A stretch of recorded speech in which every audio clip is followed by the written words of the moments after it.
Fala pessoal, o GM Evandro aqui, estamos de volta com o episódio novo da série na busca do top 3 do mundo de partidas rápidas aqui no chess.com, as partidas de 10 minutos.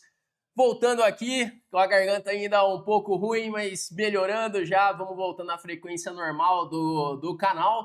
E temos um mistério para desvendar nesse episódio de hoje. Para quem acompanhou o último vídeo do canal, quando chegou ali ao fim da partida, ficou uma dúvida. Será que eu enfrentei um jogador usando engine, usando o computador, trapaceando? Ou será que eu enfrentei um grande mestre muito forte? E a verdade é que eu fiquei com essa dúvida também e nós vamos desvendar esse mistério nesse vídeo de hoje. Bom, por que ficou essa dúvida, né? Eu joguei a partida ali, o cara fez o lance, eu já respondi imediatamente.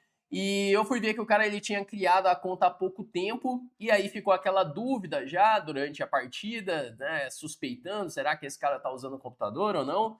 Só que ao fim da partida eu vi que ele tinha uma conta autorizada de speedrun, né, ele tinha uma conta autorizada pelo chess.com, e geralmente só quem, um titulado, um grande mestre que vai fazer um speedrun, que tem uma conta autorizada.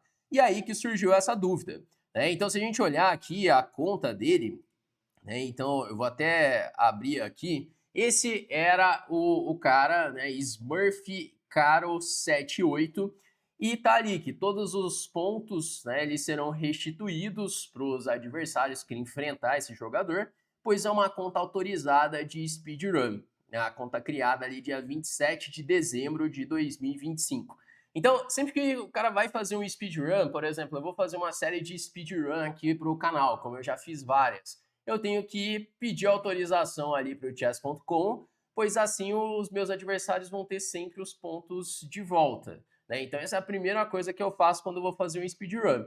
E aí, chegando aqui ao fim da partida do último episódio, eu vi isso aqui e fiquei naquela, caramba, será que eu enfrentei outro grande mestre, algum cara muito forte, né? Porque o cara passou por cima na partida, né? Então ele teria que jogar muito bem para jogar aquele xadrez, né? Então ficou essa dúvida. E aí, vendo os comentários de vocês depois que eu publiquei o vídeo, eu vi muita gente falando, poxa, mano, você enfrentou o Nakamura, né? O Naka tem uma conta igual, assim, de speedrun, né? Aí outro falando, ah, era o Naka, era o Naka. E aí eu fiquei pensando, pô, será que eu joguei contra o Naka sem saber, né? Porque faria sentido, pelo xadrez apresentado ali na partida, poderia muito bem ter sido o Nakamura, né? Então eu fui pesquisar, fui ver aqui a conta do Naka, e o Naka realmente ele tem uma conta assim de speedrun, ele tem uma conta autorizada ali de speedrun, que tem o nome de Smurf Caro 500, né? Então tá lá, ó, todos os pontos serão restituídos, essa é uma conta do GM Nakamura, é uma conta autorizada de speedrun. O Naka ele não joga há muito tempo nessa conta, né? Ele criou a conta ali em 21, jogou algumas partidas em 22, tanto que tem só 500 de rating. Mas ficou aí essa questão, será que era o Nakamura? E aí eu resolvi, nesse vídeo de hoje, revisar ali as partidas que esse cara jogou para ver se a gente consegue identificar algum padrão, se era o cara usando o computador, se era o Nakamura jogando do outro lado. Então vamos dar uma olhada aqui, eu vou colocar no tabuleiro para a gente começar a ver primeiro a minha partida contra ele, né? Então, a partida que eu joguei de pretas contra esse jogador Smurficaro 78. Bom, ele jogou ali um sistema London, e uma coisa que é interessante, sempre prestar atenção quando você quer identificar se o cara tá trapaceando ou não, é como ele usa o tempo. Porque, geralmente, o que vai acontecer? Um grande mestre jogando, ele vai jogar os primeiros lances da abertura rápido, né? Na grande maioria das vezes vai jogar ao toque os primeiros lances e vai parar naquela primeira posição crítica que surgir. Então, se o jogador ele tá ali, ele pensa 5 segundos e joga, depois pensa mais 5 e joga, então pensa 10 segundos e joga, pensa mais 10 e joga. Ele tem um padrão ali de tempo que muitas vezes é o padrão dele revisar lá no engine qual é o lance para ele fazer o lance certo ali na partida dele. Então isso aqui é interessante a gente prestar atenção. Esse cara, por exemplo, na abertura, você pode ver que ele gasta ali uns 5 segundos, pelo menos, para fazer lances normais de abertura. Aqui ainda poderia surgir a dúvida, né? Será que não é o Naka que está gravando o vídeo e explicando? Porque eu também estou gastando um tempo ali, porque eu estou explicando os lances, né? Eu estou gravando e explicando cada lance. Se eu tivesse jogando a partida sem estar gravando, sem estar explicando, muito provavelmente eu teria feito esses mesmos lances aqui em 5 segundos. Né? Eu faria todos os lances ao toque na posição. Bom, vamos ver como que seguiu aqui então. Ele jogou dama C2, eu faço G6 para jogar o bispo F5. Veio o cavalo de BD2, bispo F5, atacando a dama. Tomou em C5, dama C5 e agora bispo D3. Percebe que ele sempre gasta ali pelo menos uns 5 segundos para fazer o lance, né? Se bem que aqui, jogou ali dama D3, até para uma troca simples, né, ele gastou ali 4 segundos para fazer o lance. Então isso aqui já acaba sendo muito suspeito, especialmente quando é trocas, assim, geralmente um cara deixa o pré-move, já deixa pronto ali para fazer uma troca como essa. Bom, aí veio o bispo G7, já peço desculpa aí, a garganta ainda tá daquele jeito, mas vamos lá, bispo G7, jogou B4, eu faço dama B6, roque, roque e agora A4. Bom, ele jogou um pouco diferente aqui a abertura, geralmente não fazem esse plano no sistema London, mas ele tá ganhando espaço na ala da dama e, segundo o computador, eu tô bem na posição, né? Porque o peão de C3 pode ser um alvo, às vezes, mas eu tinha que jogar cavalo H5, esse era um lance importante de ser feito, porque aí eu toco no bispo de casas pretas, o bispo de F4, e também toco no peão de C3, talvez ele tenha alguns problemas ali para resolver, ainda que seja uma leve vantagem, né, o preto tem algo já na posição. Eu joguei A6 para evitar ali o B5, segui o B5 dele, AB5, AB5, torre por, e agora cavalo B8. Bom, era melhor trazer o cavalo para D8, era um lance mais forte na posição, e agora ele faz C4. Pô, esse lance aqui já é um lance difícil, um pouco difícil de ser feito, né? Gastou bastante tempo ali, gastou quase 1 minuto para fazer esse lance, porque tem uma torre no ar, então geralmente tem que ficar de olho nesses descobertos, né? Eu tenho um bispo aqui em G7, mas a verdade é que não acontece nada, não tem nenhum descoberto que funcione, por mais que tenha isso, ele está sempre tirando a torre a tempo, não está acontecendo nada demais. Eu joguei E6, ele veio com dama D4, também um lance difícil de fazer, ele colocar a dama assim na cara do bispo, propondo a troca das damas, mas é um lance bem forte esse, porque quando ele consegue trocar as damas, a torre já está invadindo a 7ª fileira. Eu joguei aqui então um cavalo de FD7, ele trocou as damas, né, você vê que gastando sempre um tempo razoável ali para fazer os lances. Um Naka da vida, eu acredito que ele jogaria bem mais rápido uma partida como essa. Esse aqui estava sempre pensando. Fica aquela dúvida, né? O cara tá gravando? Se o cara tá gravando, beleza, né? Se o cara tá jogando a partida sem gravar, ele jogaria muito mais rápido, né?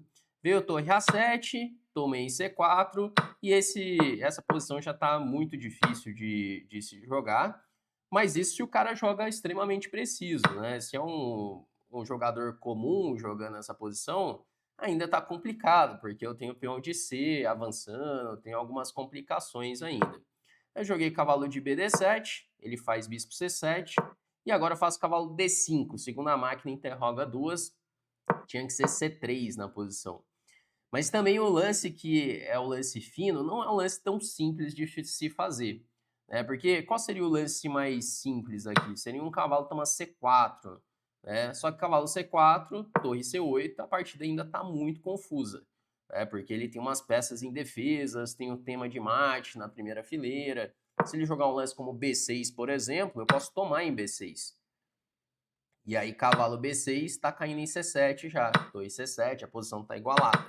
Então, quando eu entrei nessa posição, eu estava esperando algo desse tipo. Eu pensei, bom, cavalo D5, se tomar em C4, eu tenho esse torre C8. Outro lance que eu pensei também era B6. Só que B6 agora eu tenho não só o peão disparando, mas eu tenho um cavalo C5 chegando também, e daí eu tô bem. Né? Parece que eu tô escapando, só que aí de repente vem o lance bispo D6, exclama. E daí ele vai fazer um sacrifício aqui de... Ele vai sacrificar... É uma troca, na verdade, né? Onde fica 2 peças pela torre. Né? Que ele joga bispo D6, eu jogo C3, ele toma em F8, eu tomo em D2, vem cavalo D2 e agora cavalo por F8. Então o que aconteceu? Eu fiquei com 2 peças pela torre, só que ele tem um peão passado. E eu não consigo usar essas peças, as peças não conseguem chegar tão rápido para segurar esse peão. Então, assim, uma ideia muito fina essa. Então, eu diria que ou é um cara muito forte para achar isso, ou é uma máquina, porque é muita precisão ali para encontrar uma posição como essa, num ritmo tão rápido, né? Bom, e aqui eu já tô ferrado no tempo, já tô ferrado na posição, mas aí eu segui alguns lances ainda na partida, tive que sacrificar ali o cavalo, sobrou uma ala só, e aí foi passando os lances. Aqui que eu achei muito suspeito, porque o plano para ganhar a partida, ele era relativamente simples para as brancas, né? Porque quando entra nessa posição aqui, o branco tá muito ganho. Só que por algum motivo meu adversário ele não encontrava o plano, né? Ele ficou passando lances e foi gastando tempo, gastando tempo e estava com certas dificuldades aí para encontrar um plano. Porque o plano qual é, basicamente? Deixa a torre na 7ª fileira, limitando o cavalo, traz o rei até a casa E8 e ganha o peão de F7. É um plano muito simples. Então, assim, qualquer grande mestre veria isso aqui com certa facilidade, né? Só de bater o olho na posição, o cara já vê esse plano já. Só que aqui ele ficou se enrolando com a torre, foi para um lado, foi para o outro. Depois, claro, encontrou o plano, mas gastando muito tempo. Chegou um momento até da partida que eu achei que poderia ter uma chance de escapar, né? Porque eu tava achando que era alguém usando engine, né? Mas aí chegou lá com o rei e ganhou a partida. Bom, então essa foi a minha partida contra esse jogador, esse Smurf Icaro, né? O que você tá achando aí? Você acha que foi um engine ou você acha que foi o Nakamura que eu enfrentei nessa partida? Ficou essa dúvida e aí eu fui ver partidas que ele jogou contra outro grande mestre, contra outros jogadores. E aí vindo aqui, nós vamos ver um outro grande mestre que jogou com ele. Na verdade, ele ganhou algumas, né, de alguns grandes mestres. Então, vindo aqui para outra partida, nós vamos ver algo semelhante à minha partida, né? Então, no caso aqui, ele estava enfrentando um grande mestre que é o Nikita Meshkovitz, e ele estava de pretas nessa partida. Foi ali uma abertura um pouco estranha já, porque veio uma abertura dos 4 cavalos e ele jogou um bispo C5, entregando assim um peão já, porque geralmente se joga com o cavalo C6 e não bispo C5 nessa posição. É verdade que o cara pode tomar em E5 aqui simplesmente e vai ficar com uma grande vantagem, né? O que me surpreendeu um pouco foi o jogo do cara de brancas aqui também, porque ele jogou um H3, né? Não sei se ele achou que era o Naka ali do outro lado mesmo e resolveu jogar mais sólido, mas esse lance já é um pouco estranho. H3 para evitar cavalo G4. Veio D6, bispo C4, roque, D3, cavalo C6, bispo E3. Partida relativamente normal, só que o que a gente pode observar aqui no tempo das negras? Né? Ele está sempre gastando aquele padrão de tempo, né? Olha só, bispo B3, ele faz cavalo B3, gastou 6 segundos. Aí tomou, aqui gastou mais uns 3 segundos. É complicado de identificar um padrão, né? Eu não estou conseguindo identificar muito bem um padrão aqui, porque tem hora que ele joga rápido, tem hora que joga, mas é pelo menos uns 4 segundos por lance, né? H3, H6, cavalo H4, em H7, e tem muitos jogadores que quando estão trapaceando, o cara faz um lance muito bizarro assim, fica perdido e depois começa a usar a máquina. Esse aqui ele não chega a fazer nenhum lance bizarro, assim, na partida, né? Vai fazendo lances normais, né? Então a partida foi desenvolvendo, o branco tá numa posição, parece razoável aqui, tem uma pressão na coluna F, jogou dama E7, H4, aí D5, o branco tá até um pouquinho melhor na posição. Agora ele fez um lance que é estranho, rei G8, não faz muito sentido levar esse rei para G8, né? Tomou em D5, tomou, e agora é 4. Jogou D4, dama D2, rei G7, voltou o rei. Esse vai e volta com o rei é muito esquisito, né? Então, quando a gente pensa que é o Nakamura jogando de pretas, eu acho extremamente difícil imaginar o Naka fazendo algo assim, o rei G8 e rei G7, né? Sem nenhum motivo aparente para estar fazendo isso. Daí jogou cavalo E2, torre de AD8. E aqui o preto começa a ficar pior na posição, né? Porque ele simplesmente deu uma pendurada, né? Tá entregando ali o peão de A5, caiu em A5, aí voltou a torre para A8, caiu B5, e aí ele ficou completamente perdido, perdeu ali os 2 peões e tá muito ferrado na posição. Olha, 3 pontos de vantagem para as brancas já. E aí, o que será que vai acontecer nessa partida, né? Porque geralmente tem esse padrão dos jogadores que estão trapaceando, né? O cara, uma hora ele faz umas coisas muito absurdas, fica ferrado, e depois a máquina entra em ação. E o negócio é esse, gente, quando coloca o Stockfish para jogar, não tem um grande mestre que vai conseguir segurar ali. Por mais que a posição tá ruim, a máquina vai virando, vai virando, vai virando o jogo. A não ser que seja um cara muito, muito forte, um Carlsen da vida, né? Um grande mestre, assim, extremamente forte, talvez aí a história pode ser diferente. Mas se a gente pega grandes mestres normais ali, o cara até 2,650, alguma coisa assim, no geral a máquina vai virando. Ainda mais uma partida rápida, né? Então, numa partida rápida, nenhum cara top 10 ali, ele vai conseguir jogar contra a máquina, né? Porque é muita precisão, né? Então, uma hora ou outra, o cara faz uma besteira ali com pouco tempo e o computador vira o jogo. Mas aí aqui já caiu um pouco a vantagem. Aí foi indo, dama C5, trocou, de repente entra no final com peão a mais, para as brancas, o cara tá caminhando bem ali para converter a vantagem. Veio torre B1 defendendo, aí já caiu um peão de C5, mas ainda tá bem o branco, ainda tá com vantagem. Jogou rei E1, H5, cavalo D2, rei D2, H4, cavalo G1, e aqui o cara começou a se enrolar um pouco, tinha que jogar com C3. Você viu, o cara tava caminhando bem na partida, né? Só que aí um deslize, aí já deu chance pro adversário. Aí jogou torre F1 cheque, rei E6, caiu B5, e aí a partida já complicou de novo. Então, por mais que ele tinha ali 3 pontos de vantagem, parece que algo mudou depois daquelas penduradas e as pretas começaram a jogar muito precisa a partida, né? E aí, de repente, vai acontecer um erro grave, torre F5, tinha que jogar com rei D2, porque aqui torre F5, o tema é que tem G3. Pô, esse lance é difícil pra caramba aqui. G3, porque como é que é isso? Se agora toma em E5, rei F7 tá defendido. E o problema é que ameaçou torre B1 cheque, quando o rei D2, torre D1 mate. Um lance difícil esse já. Gastou quanto tempo para ver G3? Deixa eu ver. 10 segundos e jogou G3. Lance complicado de ver. O que seria um lance normal? Rei E6, talvez? Seria um lance mais normal de ser feito, né? Bom, aí aqui caiu a peça e as pretas vão acabar ganhando essa posição. Ficou com uma peça a mais e aí o cavalo acaba ganhando.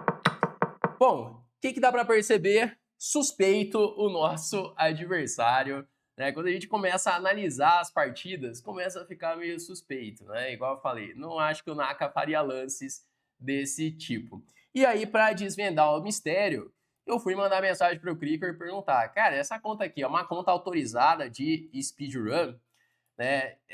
Porque ficou muito estranho ali. Era um cara bom, era um cara trapaceando ou não, né? E aí, antes mesmo do Cricker me responder, eu já tive a resposta. E aí eu vou mostrar agora para vocês o que aconteceu, né?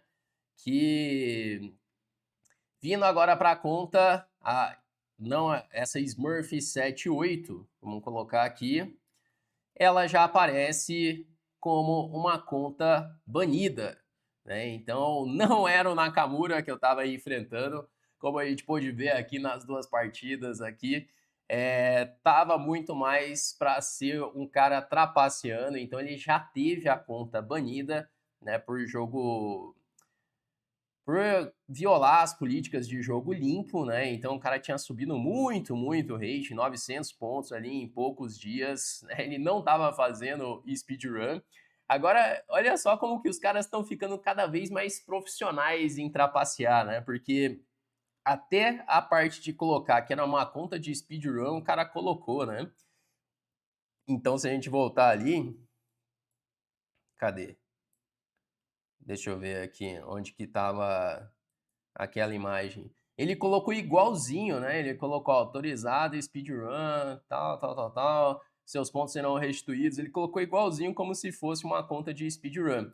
Mas na verdade não era nada, né? Ele só copiou ali igual estava a conta do Naka, mas não tinha nada de conta de speedrun. Na verdade, era mais um trapaceiro aí pela frente, né? Então, esse me deixou confuso, porque geralmente quando você vê o cara trapaceando, você já saca logo já, né? Igual acabou a partida, eu falei, não, esse cara tá roubando, certeza, né? Pelo jogo dele, depois um cara de 2.500 de rating ali, que era o rating dele, não joga desse jeito. Então, como eu tô, pô, acostumado a jogar ali, né? Já joguei muitas partidas ali em todas as faixas de rating, eu sei como que o cara joga.